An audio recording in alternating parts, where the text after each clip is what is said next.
in any way. One thing I'm actually very curious about.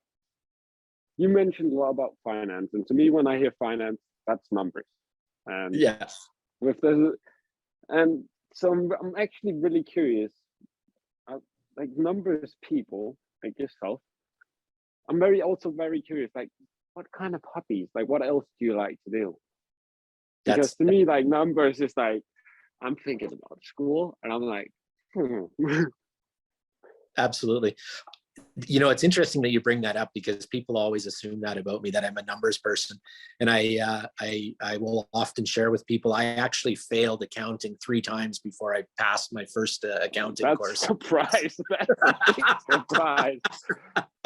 So I like the story that numbers tell. So I would say I enjoy the story that you can learn to read from interpreting financial statements of companies. So I'm not much of an accountant, and I'm not heavy into mathematics, but I am into stories, and I've learned to interpret the stories from financial statements.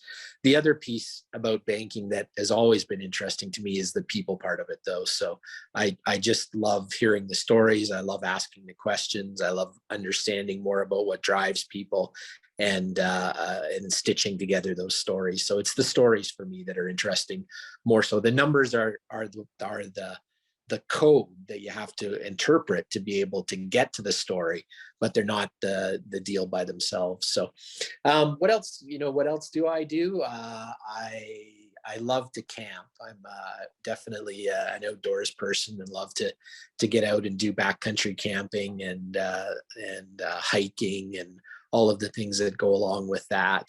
As a Canadian, I do a little bit of skiing and snowboarding for sure. There's where we live about an hour and a half away from some of the best mountains in the world. So I'd be foolish not to take that up as a part-time hobby.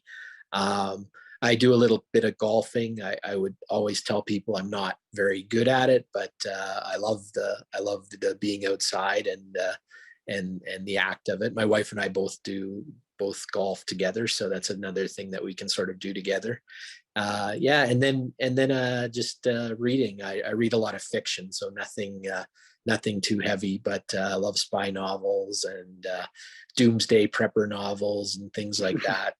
I don't know. It's a bit of an odd type of thing to read, but I always enjoy learning about, what would happen if the end of the world came about, and make sure that I'm ready for it. That type of thing. I think it ties into the camping